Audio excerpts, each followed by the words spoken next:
In this video, we are going to talk about when it is best to use each method. So we have talked about three methods. We've talked about solving by square roots. We talked first about solving by factoring. And then lastly, we have talked about solving by quadratic formula. So we're going to go through when we would use each method. So we would use solving by square roots when we see something in the form of like 1 or 2, where I have an x squared in a number or a whole quantity squared. So in number 1, if I were to solve this, I would move the 16 over. I would get x squared equals negative 16. Then I don't want x squared, I want x. So I'm going to take the square root of both sides, and I'll get plus or minus the square root of negative 16. Now this needs to be simplified.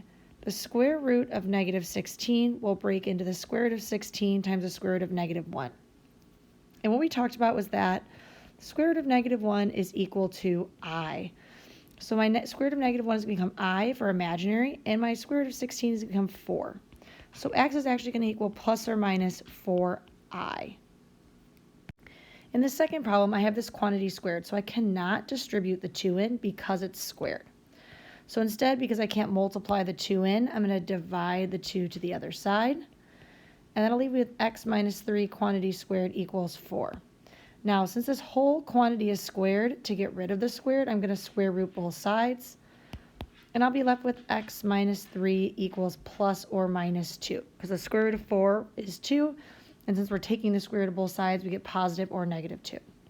So what this means, I'm going to set up two equations. One where x minus 3 equals 2, and one where x minus 3 equals negative 2.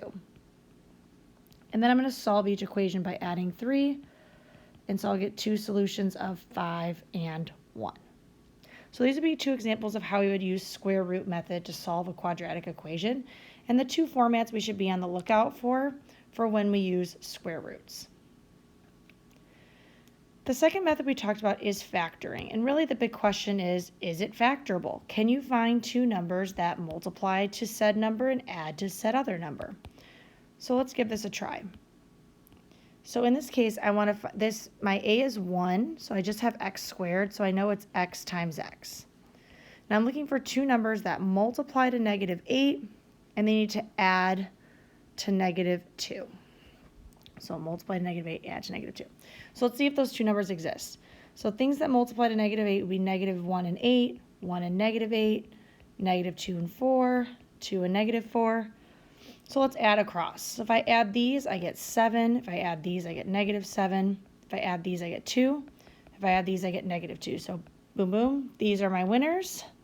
So my factors are going to be x plus 2, x minus 4 equals 0. Now to solve this, I'm going to set each of my factors equal to 0. So I'm going to have x plus 2 is equal to 0, and x minus 4 is equal to 0. So to solve, I'm going to minus 2. So I'll get x equals negative 2. And then I'm going to add 4. And so I'll get x equals positive 4. So that'd be solving by factoring one way. If I have an a term, I want to think about, well, first, is that a term a GCF? No, because I couldn't divide 2 by 3. So I'm not going to divide everything by that a nut value. So instead, I'm going to say, okay, x and 2x would turn into 2x squared. Now I have to put a number here and a number here. That would multiply to negative 2. Then I'm going to check my insides and outsides to see if they add to negative 3x. So things that multiply to negative 2 would be negative 1 and 2, or 1 and negative 2. Now, since I already have a 2 here, that means a 1 has to go here and a 2 has to go here. Since I want the 3 to be negative, I'm going to make the 2 negative. Because when I check this, negative 2 times 2 would give me negative 4x. X times 1 would give me 1x. So I would get negative 3x, which is what I want. Now, this is still equal to 0. So to solve this, I'm going to set each of my factors equal to 0. So add 2, I'll get x equals 2. Now this one's going to have two steps. I'm going to minus 1, so I'd have 2x equals negative 1.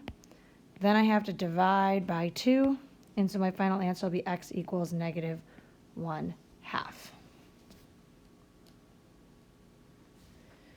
All right, so our last and final method is this quadratic formula. And basically, if you can't factor and you can't, so when you cannot use square roots and you cannot factor, then we can always use quadratic formula. So let's remember what the quadratic formula is.